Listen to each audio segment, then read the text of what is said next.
here's Brody Brazil.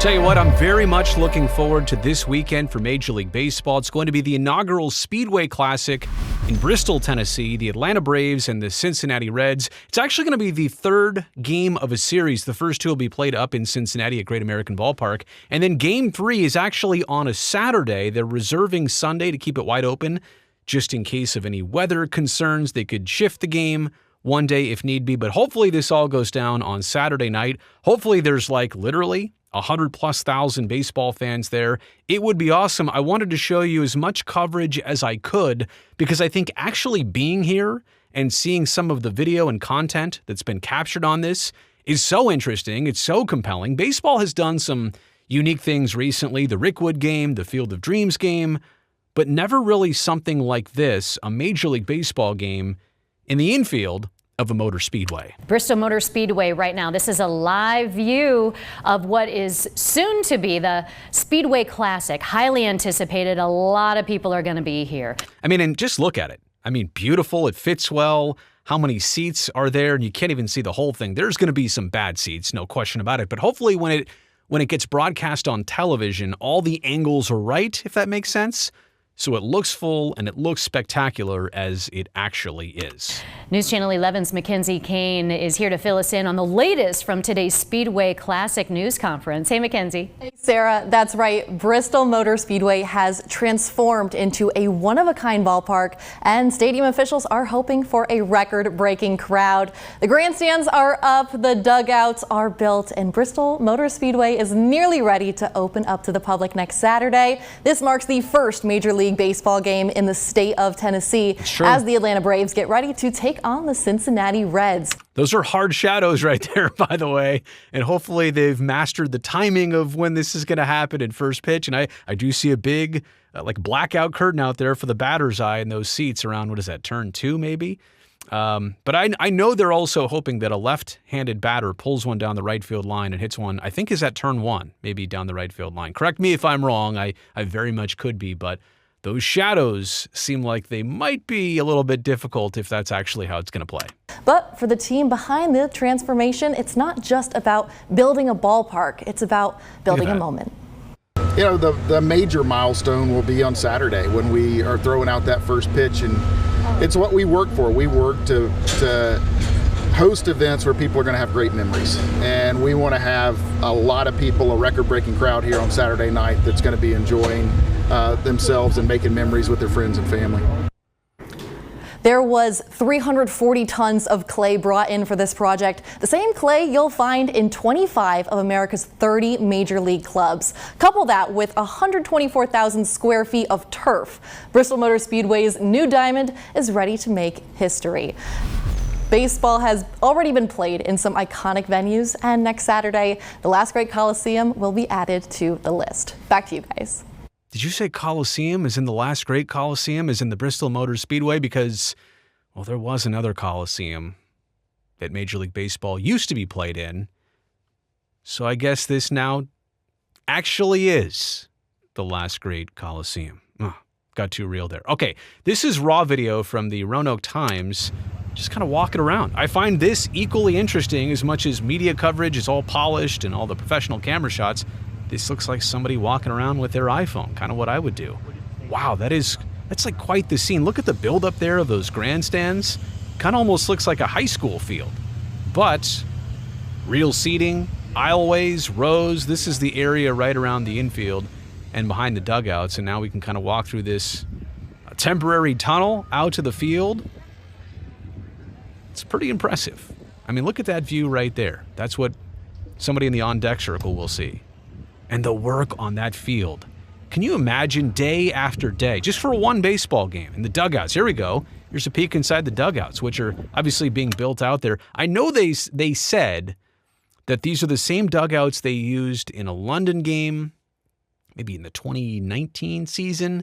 I'm pretty sure this was maybe part of the benches they used for the Field of Dreams game. So baseball does have some of these assets. I'm sure padding and fencing that they keep moving around for these temporary games. Wouldn't it be nice if they do like hockey, where you buy an entire field and you can kind of set it up anywhere and have that part at least ready to go? Because look, I think baseball should do more of these things every single year. I really do. But look, the dugout, for being a temporary dugout, nothing wrong with that. It's obviously not done yet, but you can see it's going to look pretty much like a big league dugout. The box seating areas, probably the announcer booth, I'm imagining, right behind home plate there, looks fully furnished. In addition to, oh yeah, like the real box seating and the real suites that are up there already in Bristol. Again, some of them are going to have bad views. If I kind of rewind this here, you can see the ones behind the temporary ones. They're not going to be able to see home plate. I'm sure they have all of that mapped out. Everybody knows what they're getting themselves into. But still, a lot of people are going to have a lot of cool vantage points of witnessing this game and kind of witnessing history. What is it there? 1, 2, 3, 4, 5 or 6 rows, it looks like, down the first baseline. And I think it was like 10 or 12 rows down the third baseline. Okay, that's the end of that video. Here's another kind of raw look at the view from center field. I mean, man, could you imagine being out there on that playing surface looking up at that giant scoreboard? How many Major League Baseball games have ever had a giant scoreboard hanging over what looks to be an area out of play? Like, I don't know if anybody's going to foul it off that hanging giant scoreboard, which does have a name, and I just can't remember what it is right now. I'm sure somebody will put it in the comments. But that's also kind of unique, to have a big scoreboard hanging over like that. Yeah, that grandstand down the third baseline, much bigger than down the first baseline. But I see why they did that. They're not trying to block any of those seats, those actual real seats. There's the batter's eye being built out. Again, all of this is important. As much as we talk about creating a spectacle, having 100,000+ people there, you have to do this right to pull off a, number one, competitive baseball game, but number two, a situation where nobody gets hurt. That's why they're working on the field so much. It's AstroTurf, right? It's fake grass, but the infield is still dirt, still needs to be meticulous.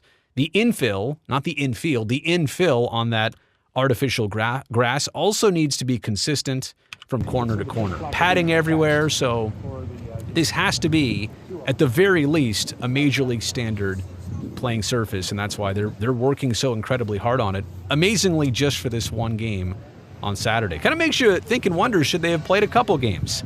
I don't know, because if you don't have this place full for 3 straight or 2 straight, it just doesn't look the same. This is the bullpen area out in right field, and you can see what's even being built up here, right? You not only need to build the entire field and the mound on the field and the infield on the field, but also these other bullpen mounds and areas for both teams. Here's what the Reds bullpen looks like. And the speedway and the turns are right out there. That is so cool. And I bet fans will be within shouting distance of that bullpen, but a little bit of a barrier between the field and, yeah, where turns 1 and 2 are out there. Makes me wonder, did I get turns 1 and 2 right when I was talking about them earlier? Here's another field level view. I just can't get enough of this. In some ways, it looks like an old stadium. It looks like where Cleveland used to play. It kind of looks like when the Dodgers played that one exhibition game at LA Memorial Coliseum in the late 2000s. And just, again, a setting and a scenery that's more suited for football, or in this case, race cars, than it is baseball. But you just don't see this on an everyday basis, obviously. And that's kind of what makes this spectacle unique, to witness this game in the broadcast not only on Saturday, but also if you're lucky enough to actually be there. There we go with those third base side bleachers.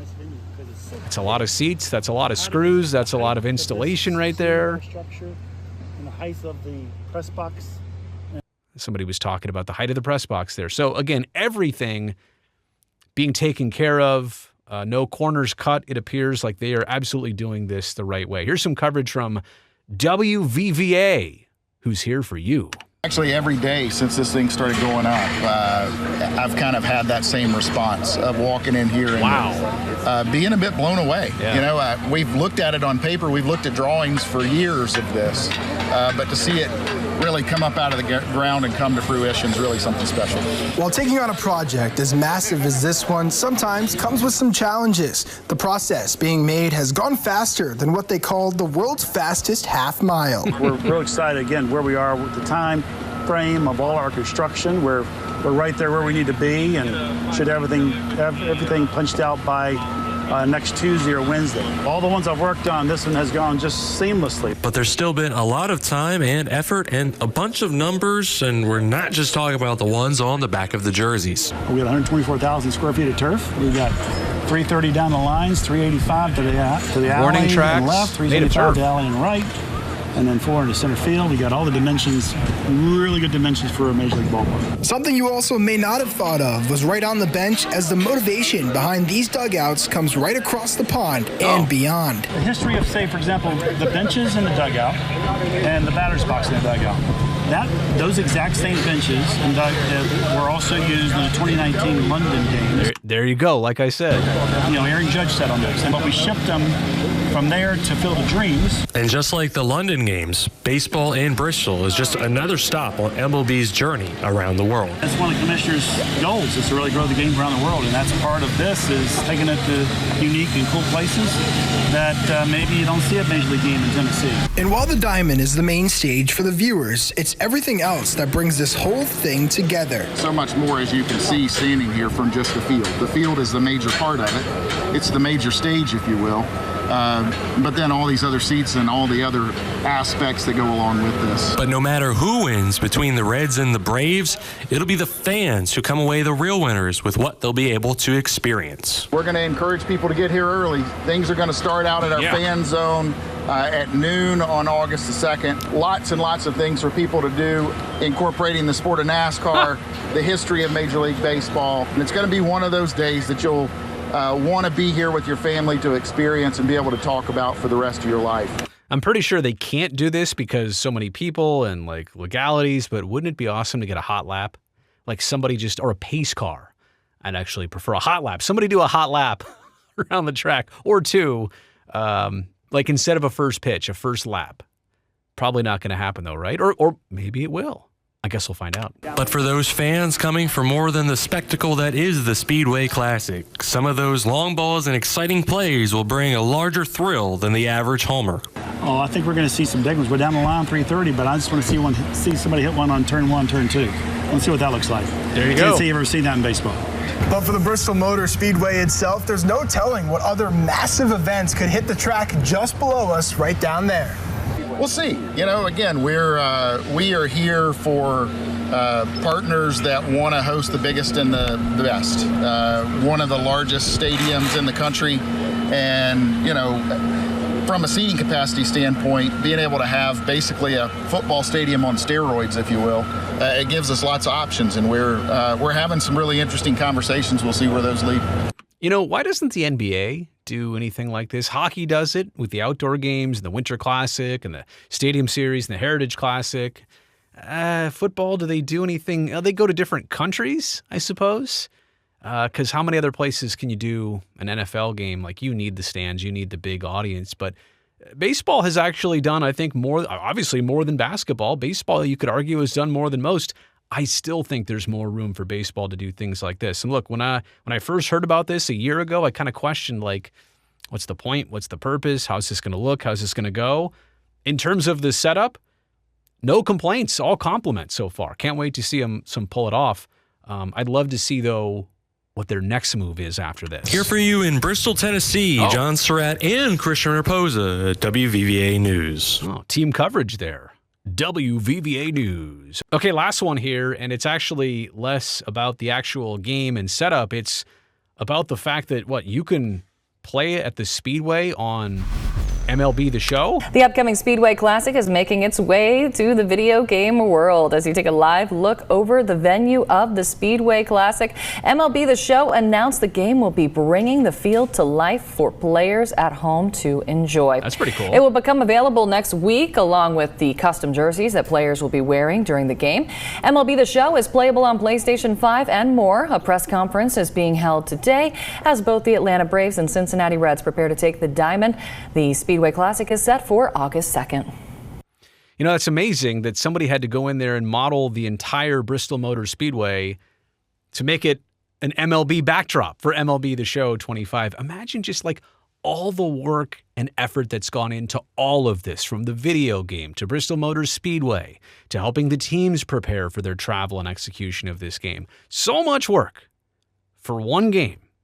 but I do think there's going to be more than 100,000 people there. And I do think baseball needs more of this. And I do think it's going to play off well, not only in person, but also on television on Saturday nights. Thanks for watching this video. Let me know what you think about all this in the comment section below. Also, a thumbs up while you're down there. Don't forget to hit that subscribe button. I would love to see you back here next time.